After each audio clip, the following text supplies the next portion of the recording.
Kemudian dari Tapanuli Utara ke Tapanuli Tengah ke Sibolga nggak bisa lewat darat.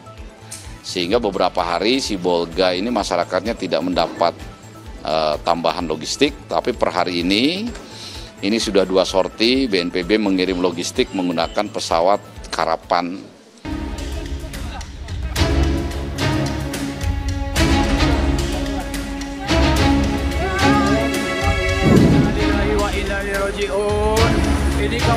Banjir bandang menerjang Lubuk Minturun, Kecamatan Koto Tangah, Kota Padang, Sumatera Barat. Air menerjang permukiman dan menghanyutkan sejumlah kendaraan. 1 warga ditemukan meninggal usai terbawa arus.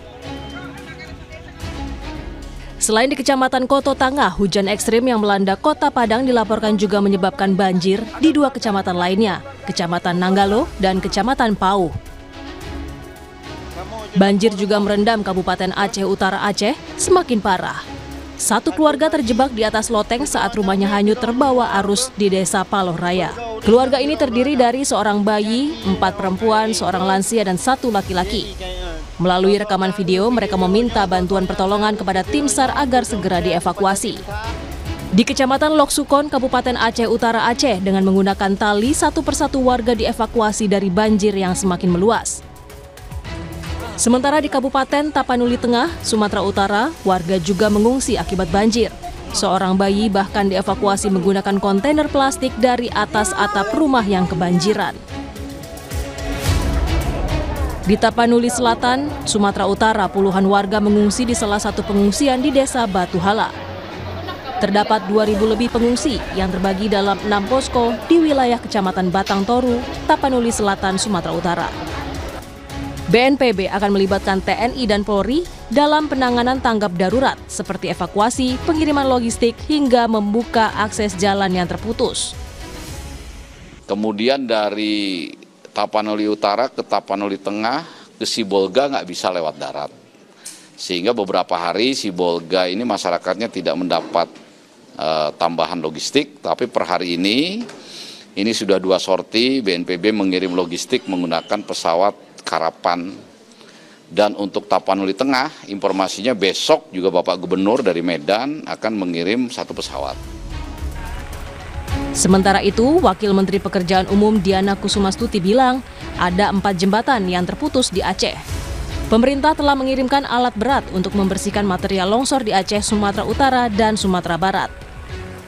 Mengirimkan beberapa alat-alat berat untuk membersihkan longsoran di Aceh maupun di Sumatera Utara maupun di Sumatera Barat, dan mudah-mudahan alat berat kami yang saat ini sudah siap segera bisa sampai ke lokasi.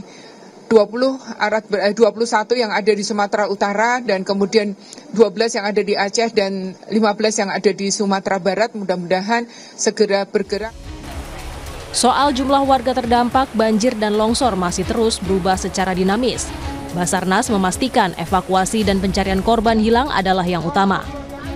Jadi terkait dengan jumlah data tentunya saya mengharapkan tidak menjadi diskusi, namun dari operasi SAR yang kita laksanakan pasti kita akan memprioritaskan terhadap adanya kedaruratan manusia yang harus kita selamatkan. Begitu juga terkait dengan korban-korban yang masih dalam pencarian, itu pun juga menjadi skala prioritas kita. Walhi menyoroti banjir dan longsor yang terjadi di Pulau Sumatera.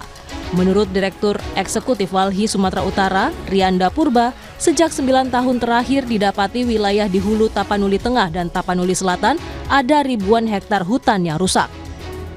Wilayah hulu Kabupaten Tapanuli Tengah dan Tapanuli Selatan dalam 9 tahun terakhir itu 2.000-an hektar hutan itu sudah rusak, Bang. Sudah ditebang. Nah, faktornya ditebang itu ada yang secara legal karena ada pembangunan infrastruktur seperti PLTA Batang Toru. Kemudian juga ada pertambangan emas di sana, dan kemudian ada juga aktivitas perkebunan kayu rakyat PT Toba Pelestari. Ini aktivitas industri ekstraktif tersebut juga memperparah dari hujan cuaca ekstrim turun, jadi air itu langsung turun ke wilayah hilir. Pemerintah fokus pada pemulihan jalur transportasi agar pengiriman logistik bisa cepat tersalurkan kepada seluruh korban banjir.